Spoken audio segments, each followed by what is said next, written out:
नमस्कार। प्रारब्ध पर आप सभी का स्वागत है। आइए सबसे पहले स्वागत कर लेते हैं व्यालोक पाठक जी का। व्यालोक जी, राम राम, स्वागत है।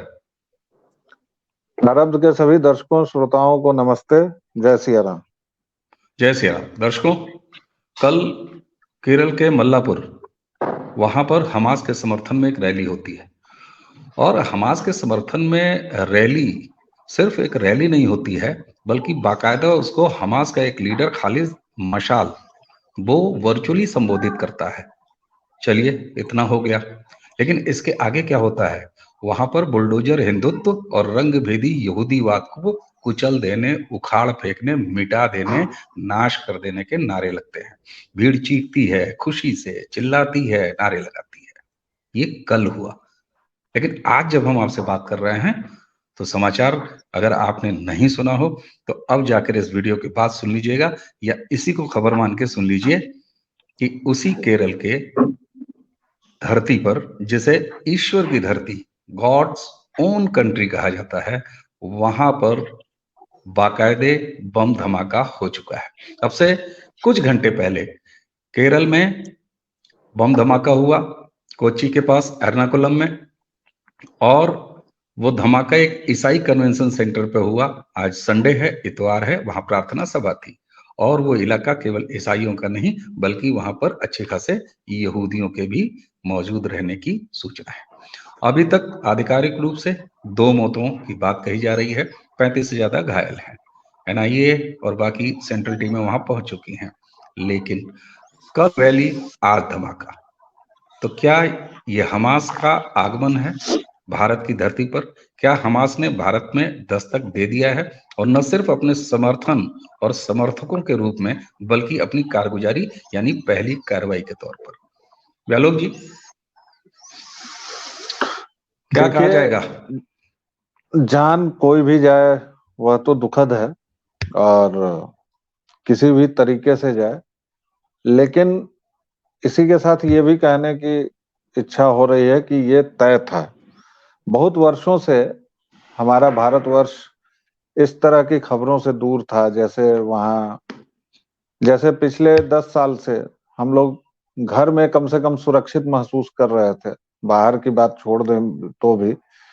वरना मनमोहन सोनिया काल में एक दौर वो भी था जब हर एक छठे छमासे नहीं, हर एक महीने कहीं ना कहीं 5 मरे 10 घायल, आज वहां बम फट गया, आज वहां बम फट गया, हो गया।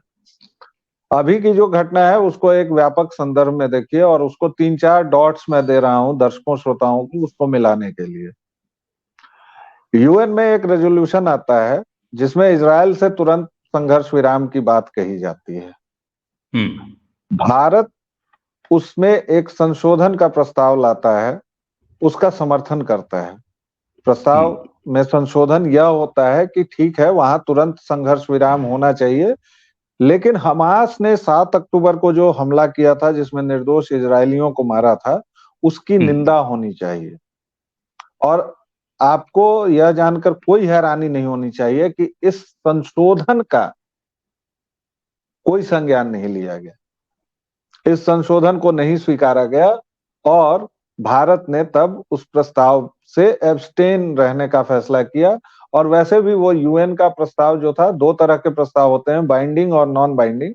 तो वो नॉन बाइंडिंग मतलब अबाध्यकारी प्रस्ताव था। उसमें सदस्य देश उसमें मतदान कर सकते हैं, नहीं कर सकते हैं, ऐसा कुछ नहीं है कि उनको मतदान करना ही है। आप देखिए कि यूएन का प्रस्ताव जॉर्डन ला रहा है, और जॉर्डन या तमाम मुस्लिम देश जो हैं उनको यह भी मंजूर नहीं है कि 7 अक्टूबर को हमास ने जो निहायत ही बर्बर अमानवीय हमला किया है उसकी निंदा हो जाए। डॉट नंबर 1 ये है। Dot number 2, Priyanka Vadra social media पर, एक्स पर लिखती हैं, जो पहले ट्विटर के नाम से जाना जाता था, कि वह आहत हैं, स्तब्ध हैं, और उन्हें शर्म आ रही है कि भारत ने इस प्रस्ताव का समर्थन नहीं किया है। मतलब भारत को हमास का समर्थन करना चाहिए, भारत को आईसिस का समर्थन करना चाहिए, भारत को तालिबान का समर्थन करना चाहिए, भारत को हरकतुल अंसार का समर्थन करना चाहिए, भारत को उन 100 से ज्यादा आतंकवादी संगठनों का समर्थन करना चाहिए जो इस्लाम के नाम पर चल रहे हैं। जो इस्लाम के जिहादी विचारधारा को बढ़ा रहे हैं, ये दूसरा डॉट है। तीसरा डॉट, शशि थरूर के साथ मेहंदी हसन नाम का एक Hinduphobic so called lit fest में बैठता है, जिसको टाटा प्रायोजित कर रही है। और आज अगर आप एक्स पर देखेंगे तो टाटा के खिलाफ बायकॉट का और तमाम चीजों का, उसके शेयर्स भी बेचे जा रहे हैं, बहुत सारी चीजें हो रही हैं। लेकिन उन्होंने कर दिया लिट फेस्ट में। Shashi Tharoor so called Oxbridge accent में बोलते हैं, ऑक्सफोर्ड और कैम्ब्रिज वगैरह जैसे संस्थानों के वो प्रोडक्ट हैं। और वह एक आतंकवादी के साथ, जिसने गैर मुस्लिम्स की तुलना जानवरों से की थी 2017 में, काफिरों को कैटल कहा था, जो खुले तौर पर इस्लामिक जिहाद का समर्थक है, जो खुले तौर पर इस्लामिक आतंकवाद जिसने पूरी दुनिया को परेशान कर रखा है, उसकी पैरवी करता है, वह यहाँ साहित्य के नाम पर आता है। ये तीसरा डॉट था। और चौथा डॉट, जब सारी कली खुल गई, सेकुलरिज्म अपने विभत्स रूप में आ गया और केरल की धरती पर, यह गॉड्स ओन कंट्री ही है, ये गॉड की ही कंट्री हो सकती है। केरल में ईश्वर नहीं रह सकते हैं, क्योंकि ईश्वर जहां रहेंगे वहां शांति रहेगी, जहां गॉड रहेंगे, जहां अल्लाह रहेंगे, वहां अशांति ही अशांति होगी। तो वो ईश्वर का देश नहीं है, वह गॉड्स ओन कंट्री ही है। और वहां पर बाकायदा हमास के आतंकी को, और सो कॉल्ड हमास का अंतरराष्ट्रीय संबंधों का प्रवक्ता है वह खालिद मशाल। मतलब एक आतंकी संगठन 40 किलोमीटर के एरिया पर कब्जा करके बैठा है, जिसको खुद फिलिस्तीनी मान्यता नहीं दे रहे हैं, जिसको खुद जो वेस्ट बैंक में सरकार है फिलिस्तीनी अथॉरिटी की, महमूद अब्बास, जिसको चाह रहे हैं कि वह वहां से कब्जा छोड़े, उसके आतंकवादी को आपने वर्चुअली जोड़ा। उसने 4 टास्क दिए थे। पहला, सड़कों पर उतरो और जिहाद के नारे बुलंद करो। दूसरा, बुलडोजर हिंदुत्व को बुलडोज करो और ज़ायनिस्ट विचारधारा को खत्म करो। तीसरा, तुम्हारा विरोध प्रदर्शन दिखना चाहिए। और चौथा, काफिरों के खिलाफ जो भी लानत मलामत और सोशल मीडिया पर तुम इकट्ठे हो जाओ। उसमें से पहले कार्य का शुभारंभ तो हो चुका है, यहूदियों की बारी हो चुकी है, अब हिंदुओं की बारी है। तो केरल के सभी हिंदुओं को मेरी ओर से शुभकामनाएं रहेंगी, क्योंकि केरल के हिंदू भी वही हैं जो कश्मीरी हिंदू थे, उनको भी कश्मीरियत का रोग लगा था, इनको केरल गॉड्स ओन कंट्री का रोग लगा हुआ है। और आप देखिए, एक 5वां डॉट है कि जो तुर्की का खलीफा है, जो आज भी 2023 में भी, जो 1400 ईस्वी पहले ही जाता है टाइम ट्रेवल करके, और वो खुद को अभी भी खलीफा मान रहा है, उस आतंकवादी, मैं तो उसको आतंकवादी ही कहूंगा, भले ही वह तुर्की का राष्ट्रपति है या जो भी है, अर्दोआन ने सीधे तौर पर कहा है कि इजराइल हमास युद्ध से क्रूसेड की ओर हम बढ़ रहे हैं। क्रूसेड क्या होता है? ईसाइयों और मुसलमानों का 200 वर्षों तक चलने वाला संघर्ष ही तो है क्रूसेड, जो 1000 ईस्वी से लेके और 1200 ईस्वी तक 8 बार युद्ध हुए हैं। और वो क्या था? केवल जमीन की और उनके सो कॉल्ड रिलीजन की और मजहब की लड़ाई। एक तरफ बैजेंटाइन एम्पायर था, जिसको कैथोलिक ईसाई सपोर्ट कर रहे थे, इनका तो पोप भी हथियार लेके उतरा है, 8वां 10वां पोप चंगेज खां के खिलाफ पोप उतरा है हथियार लेके। और इसीलिए ये लोग, चाहे वो ईसाई हो चाहे मुसलमान हो, ये इस बात को समझ ही नहीं सकते हैं कि एक सनातन जीवन पद्धति भी होती है जहां कोई मारकाट, कोई हिंसा नहीं होती है भाई, जहां आप जैसे जी रहे हैं वैसे जी रहे हैं। लेकिन ये राजनैतिक विचारधाराएं इस बात को नहीं मान सकती हैं। इन 5 डॉट को आप मिलाइए और एक सर्कल पूरा हो जाता है, जिसकी शुरुआत हुई है केरल से। ठीक है, आपने कहा 5 डॉट आपने गिनाए, 5 डॉट को गोल घेर के एक सर्कल भी बन गया, और उसका नतीजा है कि मल्लापुर से उद्घोष हुआ और आज एर्नाकुलम में बम फट गया। कितने मरे हैं अभी, हम कोई समाचार चैनल नहीं है और हम चाहेंगे भी नहीं कि आगे बढ़ कोई दावा क्लेम करें। ऑफिशियली 2 लोगों के मरने की बात आ रही है, 35 लोगों के घायल होने की बात आ रही है। 5 बम धमाके बताए जा रहे हैं और अब आगे तो जो जांच होगी। अब मैं आपके सामने एक डॉट और रख रहा हूँ, राहुल गांधी का, कांग्रेस के युवराज का, इंडी के दूल्हा का, उनका प्रदेश है ना, वो वहां से चुन के आते हैं।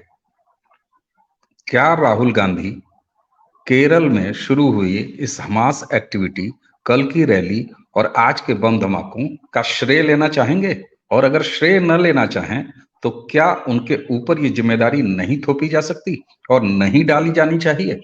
जब पूरी कांग्रेस पार्टी अपने वर्किंग कमेटी में लिख के ये देती है कि वो भारत सरकार के इजराइल के इस प्रति समर्थन के स्टैंड के खिलाफ जाकर फिलिस्तीन के साथ खड़ी हुई है, तो प्रियंका गांधी ऐसे ऐसे ट्वीट करती हैं और लगातार कांग्रेस के और इंडी अलायंस के नेता फिलिस्तीन और हमास का सपोर्ट कर रहे होते हैं। तो ऐसे में अगर राहुल गांधी को श्रेय न दिया जाए तो कम से कम उन्हें इस बात का जिम्मेदार तो ठहराया जा सकता है नैतिक रूप से। नहीं, विषधर को श्रेय देने की जरूरत क्या है? विषधर का काम ही है ये। मैंने तो 5 डॉट्स की बात की और वो इसलिए की कि दर्शक उसको समझ लें, लेकिन अभी उसकी व्याख्या तो मैंने की ही नहीं। आप ये देखिए कि एक तरफ ओवैसी जहर उगल रहा है, दूसरी तरफ प्रियंका वाड्रा उगल रही हैं, तीसरी तरफ विषधर जो है 2 दिन पहले अचानक उज्बेकिस्तान जाता है बाबर की समाधि पर। सोच, मतलब ये देश है कि एक विराट चुटकुला है। यहां सो कॉल्ड जो प्रतिपक्ष का सबसे बड़ा नेता है वह उस हमलावर की, उसको समाधि तो खैर मैं कहूंगा नहीं, उसकी कब्र पूजने गया है। क्यों गया है, किस लिए गया है, ये किसी को खबर नहीं है। और वो कल आया है। उज्बेकिस्तान कौन सा देश है? मुस्लिम कंट्री है। और बाबर की समाधि पर वह गया है, बाबर की कब्र पर गया है उसकी पूजा करने या जो भी करने, फूल माला चढ़ाने। और आपको याद होगा कि इसके पहले भी वह गया था और उस समय बाबर के जन्म स्थान को देख के आया था। तब सूट बूट में गया था, इस बार कुर्ता पाजामा या कुछ और, उसका जो आजकल उसने अपने मसल्स दिखाने शुरू किए हैं ना विषधर ने, तो वो आज टी शर्ट और पैंट में गया था। तो वो वहां से मामला संभाल रहे थे या जो भी कर रहे थे। प्रियंका वाड्रा यहाँ पर थी, पूरी कांग्रेस पार्टी है।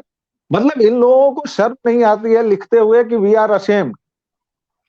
उधर आरफा खानम है, आप देखिए कि 3-4 लेवल पर इन लोगों ने पूरा मोर्चा संभाला हुआ है। और आपको पता है कि इस देश में 14% मुसलमान आबादी है। आज वो केरल में उतरे हैं, कल बिहार में उतरेंगे और बिहार में उन्होंने पत्थरबाजी से शुरू कर दी है बातचीत। दुर्गा पूजा की जो विसर्जन यात्रा होती है उस पर उन्होंने पत्थरबाजी कर दी है छपरा में, और वहां 2 दिन तक इंटरनेट नहीं था। और जब ये लोग बुद्धिजीवी लोग बड़ी बातें करते हैं ना कि इंटरनेट बंदी, तो ये बिहार की इंटरनेट बंदी भी मोदी जी के खाते में डाल देंगे कि 68 बार बंद हुआ 1 साल में इंटरनेट। वो कहाँ हुआ वो नहीं बताएंगे। मोदी जी जब से प्रधानमंत्री बने हैं 1 साल में इतनी बार बंद हुआ, उतनी बार बंद। तो वो बिहार में उतरेंगे, यूपी में मुझे नहीं पता, हो सकता है उतर जाए कहीं पर, बाद में जो होना होगा होगा।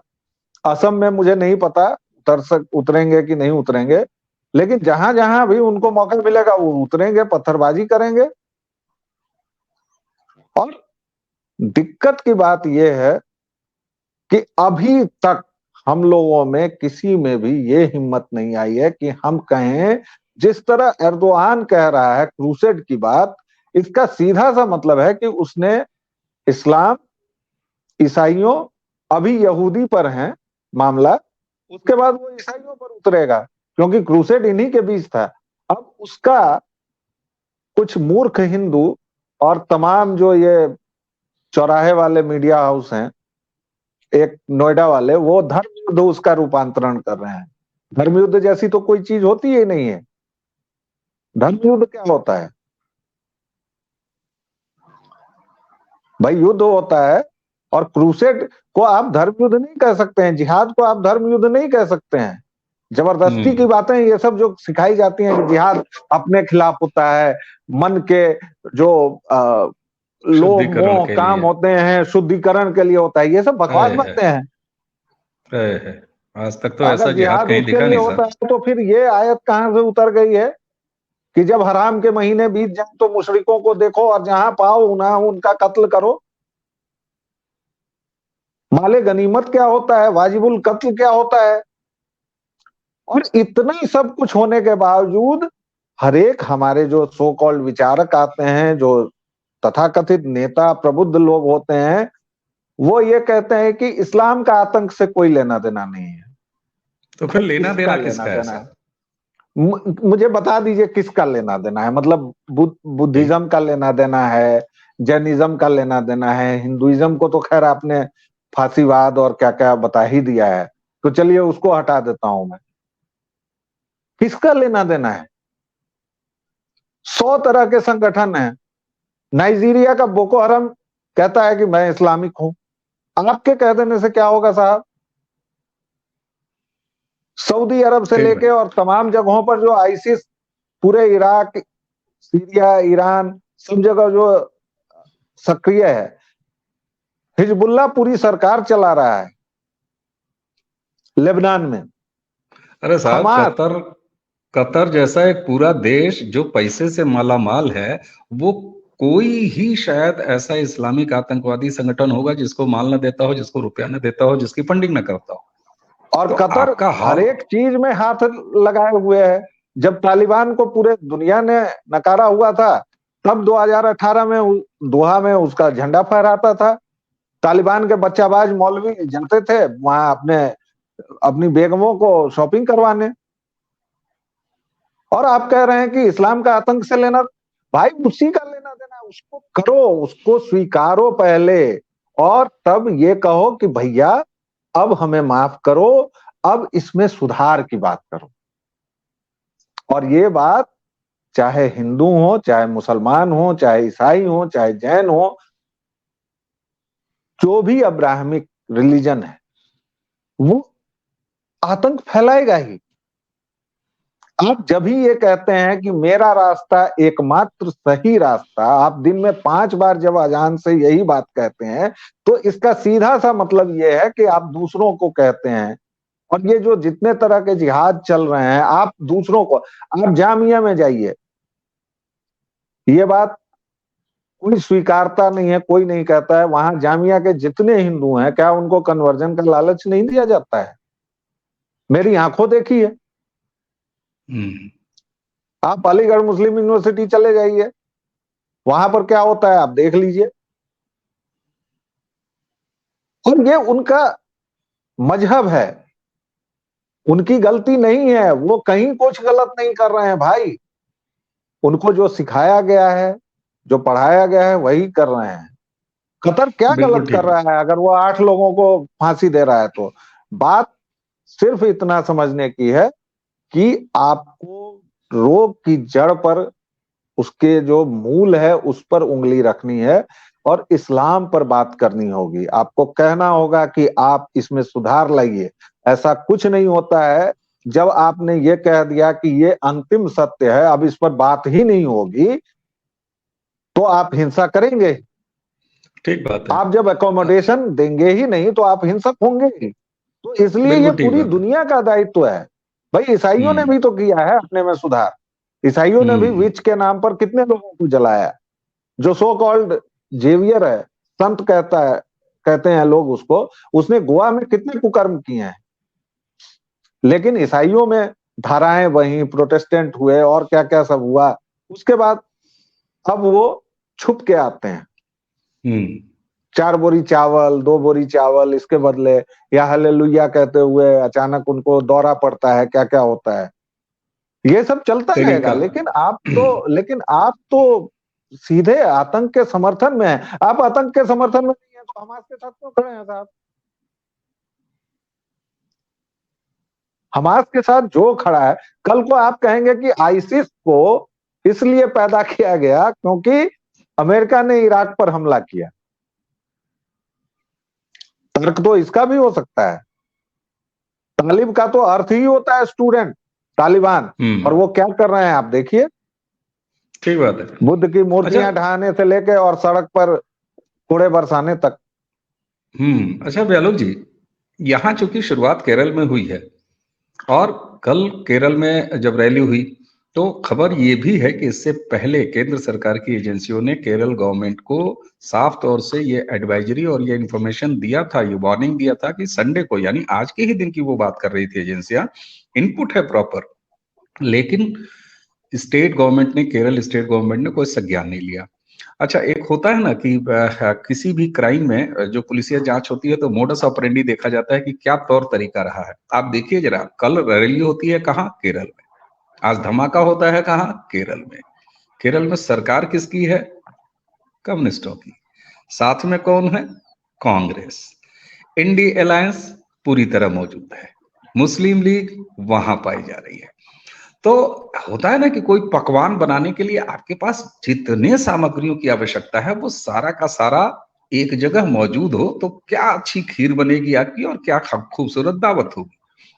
क्या केरल से भारतीय हमास, पहली चर्चा में भी हम लोगों ने ये बात किया था कि भारतीय हमास एक सिर्फ मानसिकता ही नहीं है बल्कि इंडिविजुअल्स भी हैं, व्यक्ति भी हैं, लोग भी हैं, समूह भी है। और गाजा पट्टी तो खैर हमारे आसपास बिखरा ही हुआ है। केरल की ये शुरुआत क्या सिर्फ केरल तक रुकने वाली है या इसके आगे? आपने बिहार तक तो आप लाए ही। ऐसे में राज्य सरकारें, जिस व्यवस्था के तहत हम हैं और जहां अब राजनीतिक विरोध विरोध ही नहीं बल्कि शत्रुता में बदल चुका है, वहां चाहे वो बंगाल हो, चाहे तमिलनाडु हो, जहां ऑलरेडी सनातन को मिटाने की कसम खा रखा है वहां का सत्ताधारी दल का के मुख्यमंत्री का बेटा जो खुद भी विधायक है।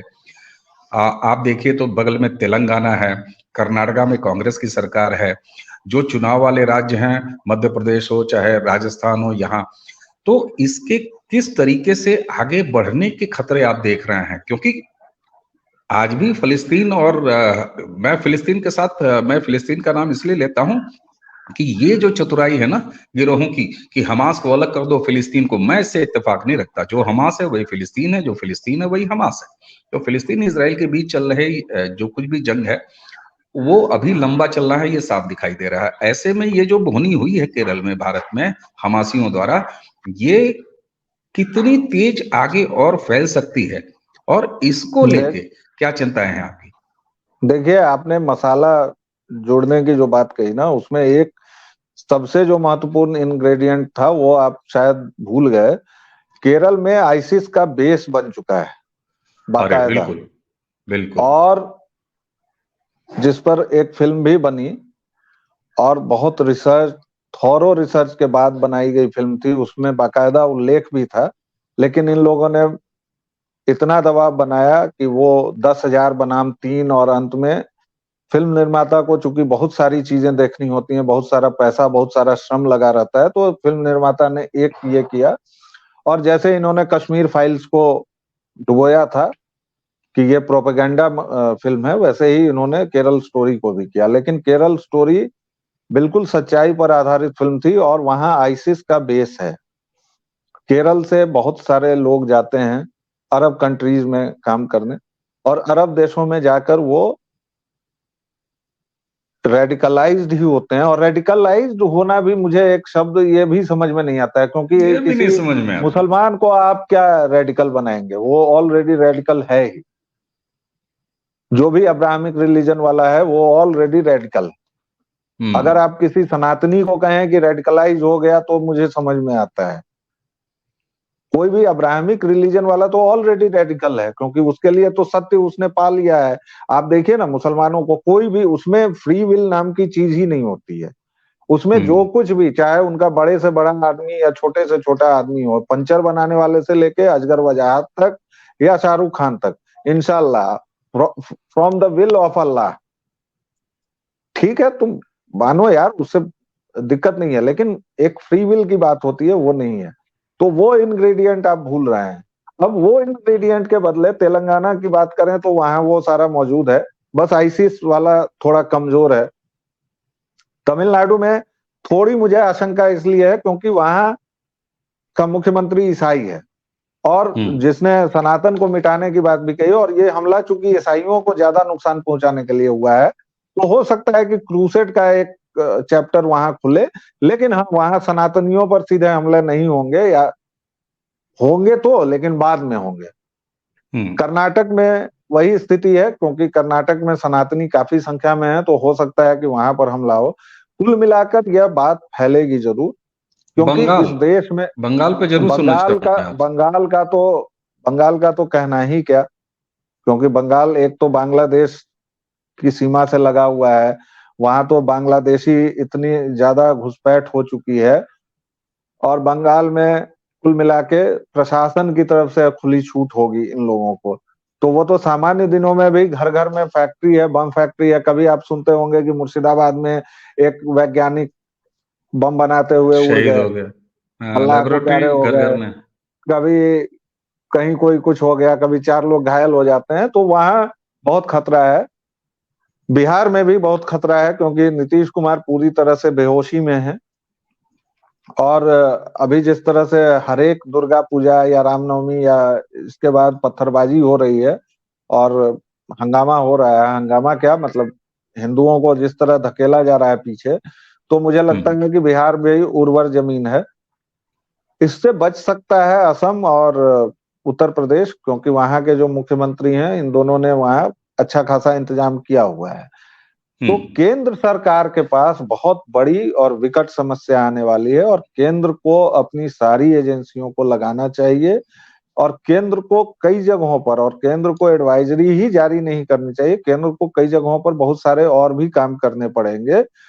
अगर जरूरी हो तो सुरक्षा व्यवस्था भी अपने हाथ में ले, क्योंकि ये आग अभी नहीं बुझेगी, क्योंकि इजरायल ने साफ कर दिया है, उसने तुर्की से अपने राजनयिकों को वापस बुला लिया है, और इस पर एक चुटकुला तुर्की वालों ने यह सुनाया है कि इजरायल को अपनी आलोचना सुनना भी पसंद नहीं है, वह सच्चाई का सामना नहीं कर पाते हैं। तो ये बात वही हुई कि गिरह कट किसी को कह रहा है कि तुमने चोरी कर ली है। ठीक बात। कोई इस्लामिक देश अगर प्रजातंत्र, समानता, नारी स्वातंत्र और जो भी आधुनिक बातें हैं उस पर अगर चर्चा करता है, तो इससे भद्दा मजाक और कुछ नहीं हो सकता है। जहां केवल इस बात पर जश्न मनने लगे कि सऊदी के शाह ने औरतों को गाड़ी चलाने की अनुमति दे दी है। तो निष्कर्ष यही है कि केंद्र सरकार को बहुत चौकस रहना पड़ेगा, और बहुत बड़ा संकट हमारे देश पर आने वाला है, इसके लिए बच के उसको रहना चाहिए। बिल्कुल, ये बेहद गंभीर बात है कि एक संकट बिल्कुल सामने दिखाई दे रहा है, और जिस हमास की मानसिकता की हम बात कर रहे थे, तो साहब अब वो सिर्फ मानसिकता नहीं रह गई है, जमीन पर उतर गए हैं। और अपने आसपास देखिए तो हमास की मानसिकताएं हैं, उनको पहचानना पड़ेगा, और ऐसे तमाम गाजाओं को भी चिन्हित करना पड़ेगा, चाहे वो राज्य सरकार हो, चाहे केंद्र सरकार हो। हमें उम्मीद होनी चाहिए व्यालोक जी कि जैसे जैसे समाचार केरल से आएंगे, वैसे वैसे ईश्वर से कामना है कि कम से कम वहां पर क्षति हुई हो, जाने कम से कम जाए, क्योंकि कोई भी जान जाती है वो दुखद है। अरे साहब, हमारे लिए तो गाजा में भी अगर कोई मर रहा है तो वो भी दुखद है, और भारत सरकार ने ये जाहिर भी किया है, जब अस्पताल पर बम गिरा तो मानवीय मदद भी गई है, लेकिन आप क्या कर रहे हैं ये आपको सोचना पड़ेगा। भारत के लिए बेहद कठिन समय है, सरकार के लिए बेहद कठिन समय है, क्योंकि जामीज की एक बड़ी भीड़ जो अंधे तरीके से किसी के पीछे चल देती है। और आप जरा ये देखिए कि कितने भरे बैठे हैं व्यालोक जी, कि कल रैली होती है और कहा जाता है कि ये करो, और घंटों के भीतर वो काम अंजाम दे दिया जाता है। तो आप ये तैयारी देखिए दर्शकों की तैयारी किस स्तर की है, मोटिवेशन किस स्तर का है। एक इशारा पाते ही कल रैली में उनका आह्वान किया गया, आज उन्होंने काम करके दिखा दिया। तो इसलिए अपने आसपास नजर रखिए, त्योहारों का मौसम आ रहा है, त्योहार नजदीक आ रहे हैं, एक त्योहार बड़ा बीता है, दीपावली नजदीक आ रही है। सतर्क रहने की जरूरत है। आप पूरे देश में कहीं भी रह रहे हो, मानवता के प्रति, अपने परिवार के प्रति, अपने समाज के प्रति और अपने देश के प्रति सतर्क रहिए। और कुछ बातों को चुपचाप गुनते रहिए, बुनते रहिए, समय आने पर बटन दबाइए और निश्चित तौर पर अगर कोई संदिग्ध गतिविधि दिखती है तो सरकारी एजेंसियों को बताइए। सचेत रहिए और सोचिए कि वो कितने तैयार हैं उनके आगे एक समाज के रूप में हम कहाँ खड़े हैं, आप कहाँ खड़े हैं। व्यालोक जी, आपने बहुत मेरे एक फोन कॉल पे आप तैयार हुए क्योंकि अचानक ये घटना हुई और उसके बाद हमें लगा कि व्यालोक जी के साथ इस पर बात करनी चाहिए। इसके लिए आपका बहुत बहुत धन्यवाद। दर्शकों, एक बार फिर आप सभी को सचेत रहने की सलाह के साथ नमस्कार, प्रणाम, जय